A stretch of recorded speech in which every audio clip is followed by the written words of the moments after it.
अस्सलामुअलैकुम वरहमतुल्लाहि वबरकातुहू। कैसे हैं मेरे प्यारे प्यारे व्यूअर्स? अल्लाह ताला आप सबको खुश रखे, आमीन सुम्मा आमीन। मेरी दिली दुआ है, मेरे देखने वालों का बहुत बहुत शुक्रिया। अल्लाह ताला उनको कदम कदम पे खुशियाँ दे, आमीन सुम्मा आमीन। तो आज की स्टोरी कुछ इस तरह है व्यूअर्स। मैं कहीं आई हुई हूँ तो उनके घर पे ही स्टोरी कर रही हूँ, और स्टोरी करके फिर मैं उनका जो है वो दानियाल को भेज दे देती हूँ, और दानियाल जो है वो उसी के पास चैनल है, वो अपना डेली कर देता है, तो अपना अपलोड कर देता है। तो मैं खैरियत से हूँ, ठीक हूँ। आप लोग मेरे लिए दुआ करें। सेहत ठीक नहीं है, बीपी बहुत हाई रहता है, और शुगर भी बहुत हाई है, 550 तक है मेरी, यानी कि 550। तो 70-80, 470-80 से कम ही नहीं होती। बस मैंने कोई टेंशन नहीं है। अल्लाह ताला बस दिन ब दिन ठीक हो जाऊंगी। अल्लाह ताला मुझे सेहत दे, अल्लाह ताला आप लोगों को भी सेहत दे। मैं आप लोगों की दुआओं की तलबगार हूँ। मैं उम्मीद करती हूँ कि आप लोग मेरे लिए दुआ करते हैं। बहुत से अच्छे लोग हैं जो कि बेलौस किसी से मिलते हैं। तो आज की स्टोरी कुछ इस तरह है कि गाँव में एक लड़की रहती थी, शहनाज। शहनाज जो थी 5 वक्त की नमाजी थी, और अल्लाह पर उसे बहुत भरोसा था, बहुत भरोसा था। और उसके यहाँ उसकी शादी को 4 साल हो गए थे। उसकी नंद की शादी को 3 महीने हुए थे, और उसकी जो नंद थी वो घर में ही घर दमाद ही रहता था, यानी कि उसकी नंद का शोहर भी उधर ही, और वो घर जवाई रहता था। ठीक है। तो अपना इसके जो माँ बाप थे, सास थी शहनाज की, वो पीर बाबों को बहुत मानती थी। ससुर भी, और उसके शोहर भी, और उसकी सास भी। हर वक्त कहती, क्या ये हर वक्त तस्वीर लेके हमारे आगे पीछे घूमती रहती है, हर वक्त पढ़ रही है नमाज, उधर मसले पे ही पढ़े और उधर ही अपनी तस्वीर रख के आ जाए, हमारे चारों तरफ ना तस्वीरें फेरे।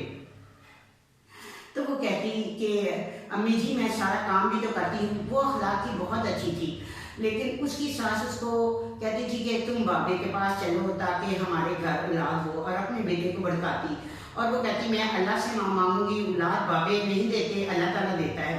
तो उसके शोहर कहते कि मैं ये बाबे से एक कपड़ा सा था, वो कहता मैं दम करवा के लाया हूँ। अपनी माँ को कहता 1.5 घंटा बाबा दम करता रहा, और फिर उसने इस पर फूंक मारी, और जैसे ये बांधेगी तो अल्लाह ताला हमें खुशी देगा। तो लड़की कहती कि शहनाज के नहीं, मुझे अल्लाह पे तवक्कुल है, मैं लीरों को बांध के ये कपड़ा टाकी कुछ भी धागे बांध कर औलाद नहीं देती, औलाद अल्लाह ही देगा, जब भी देगा, मुझे अल्लाह पर पूरा यकीन है। लेकिन घर वाले जो थे वो बहुत कभी उधर से वो कहते ये तो इस पर तो किसी ने जादू किया हुआ है, इसके माँ बाप ने इसको सिखाया हुआ है कि जी बस औलाद हो ही ना तो आगे जबान चले, उन्होंने इसमें जादू किया है। तो उसका जो ससुर था वो कभी एक तवीज सा ले आता और उसको दरख्त पे बांधता, जो भी इधर उधर जाते सब हिलाते कि ये जो शहनाज है ये ठीक हो जाए और बाबे के पास चले।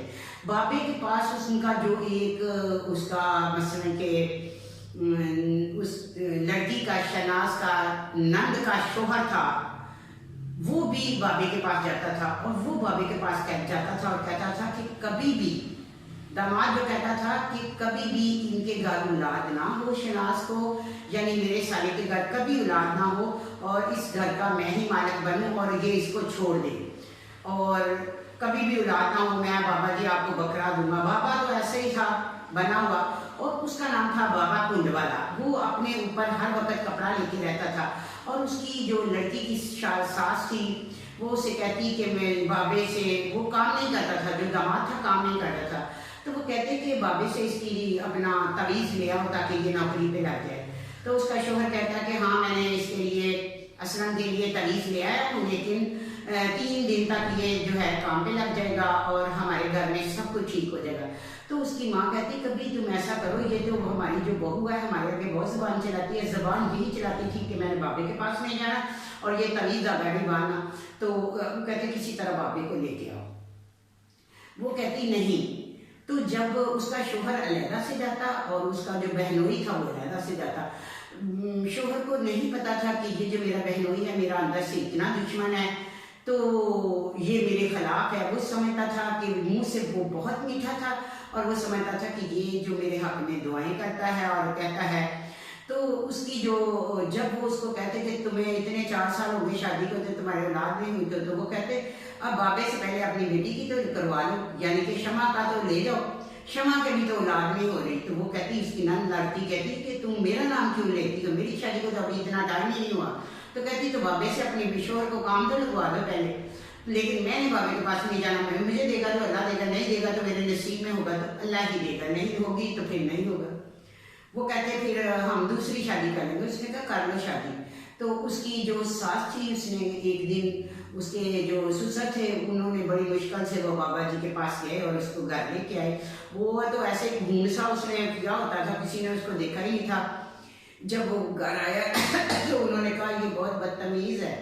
तो उसने कहा हाँ ये बदतमीज है। वो तो अपने उसके जो बहनोई था लड़के का, यानी कि नंद का जो अपना शोहर था, उसने अपने हाथ में बाबे को किया हुआ था, बकरा भी उससे लिया था कि ये इसको छोड़ दे। उसने कहा ये मैं आज एक बात बताऊं, ये लड़की जो है तुम लोगों को बर्बाद कर देगी और इसके घर कभी औलाद नहीं होगी, तुम लोग इसको जल्दी घर से निकाल दो।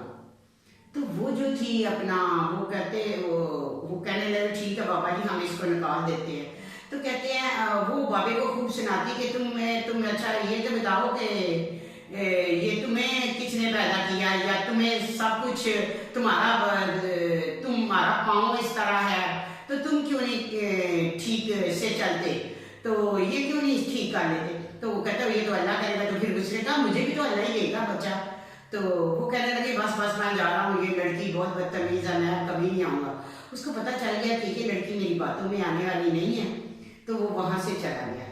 तो ऐसे में ही वो अभी घर से निकल ही रहा था कि उसको उल्टी आ गई शहनाज को, और उसको डॉक्टर के पास लेके गए।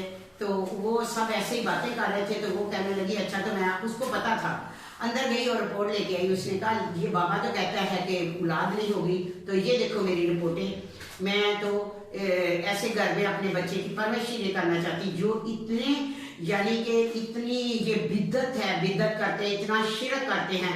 तो कहते बच्चा कहाँ से आया। तो उसने कहा मुझे तो 3रा महीना है, मैं तो आप लोगों को देख रही थी।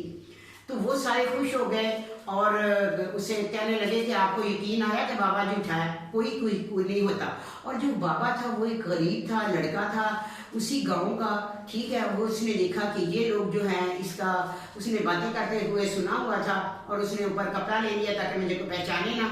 और लोग कहते थे जी बाबा इतना नूरानी चेहरा है, इतना नूरानी चेहरा है कि बस देखा किसी ने है नहीं, जितने मुंह उतनी बातें। तो भी बस ऐसे में तो वो जो उसका शोहर है वो कहने लगा खुशी की अपना खबर बाबे को सुनाया है, अभी तो बाबे ने कदम ही रखा था, तो अपना अल्लाह ने हमें खुशी दे दी। फिर भी नहीं मान रहा था। जब वहाँ गया तो बाबा जो था अभी बहुत परेशान था। तो उसके पास पहले ही उसका बहनोई बैठा हुआ था और वो बात कर रहा था कि बाबा जी मैंने आपको बकरा भी दिया, इतना कुछ दिया कि इसके घर औलाद नहीं होना चाहिए और इनका घर बर्बाद होना चाहिए, ये घर का मैं वारिस बनूं, ऐसे हो तो ये सब उल्ट हो गया, मुझे कुछ भी करना पड़े लेकिन इसके घर ये बच्चा जो है इसको अजाया कर दो। बच्चा वो कहता तो वो बच्चा मरा हुआ होगा, बच्चा तो होना ही नहीं है, कुछ भी नहीं होना। तो ऐसी बात कर रहा था। तो लेकिन उसका शहनाज का शोहर ऊपर से आया तो उसने देखा कि मेरा बहनोई मेरे ही खिलाफ, मेरी बीवी के खिलाफ, तो उसको बहुत दुख हुआ। और उसने कहा कि जल्दी से आया और उससे कहा कि ये बाबे का घूंघट था। इतने में वो घर वाले भी आ गए और उसका घूंघट उठाया। तो वो गली उसके यानी कि उसी इलाके का एक लड़का था जो कि बहुत गरीब था, उसके पास पैसे नहीं थे। तो वो कहता मुझे तो, उसको तो कलमा भी नहीं आता था। जब वो उसके घर आया तो उसने उससे कलमा पूछा तो उसे कलमा भी नहीं आ रहा था, नमाज भी नहीं आ रही थी। और उससे कहा कि तुम बाबे किस चीज़ के हो। तो लोग जो है जब पता चला, उसने कहा जी ये जो बहनोई है तो इसने मुझे इतना पैसा खिलाया, सब कुछ उसने बता दिया। तो व्यूअर्स कभी भी किसी पे इतना तवज्जो नहीं देनी चाहिए, इतना भरोसा नहीं करना चाहिए कि भले वो दामाद हो, भले कोई भी हो, या अगर औलाद देता है तो अल्लाह देता है। लोग कहते हैं वसीले बनते हैं, वसीले बनते हैं, अल्लाह ताला शाह रख से भी करीब है। तो आप अल्लाह से मांगे, कुरान पाक पढ़े, नमाज पढ़े, अल्लाह से दुआ मांगे तो अल्लाह जरूर औलाद देगा। बाबे कभी भी औलाद नहीं देते। जैसा कि मैंने आपको स्टोरी में सुना दिया कि सब कुछ झूठ था और वो झूठा बाबा था और वो ऐसे घूंघट निकाल के बैठा हुआ था, कुछ भी इसको नमाज तक नहीं आती। तो हम लोग जो हैं ऐसे लोगों पे यकीन करते हैं, तो हमें बिल्कुल ऐसे लोगों पे यकीन नहीं करना चाहिए, तो अपने अल्लाह पे यकीन करना चाहिए। इसके साथ ही इजाज़त चाहती हूँ, कल तक के लिए कल नई स्टोरी लेके हाजिर होंगी, तो अपना बहुत ख्याल रखिए, दुआओं में मुझे याद करिए। अल्लाह हाफिज़।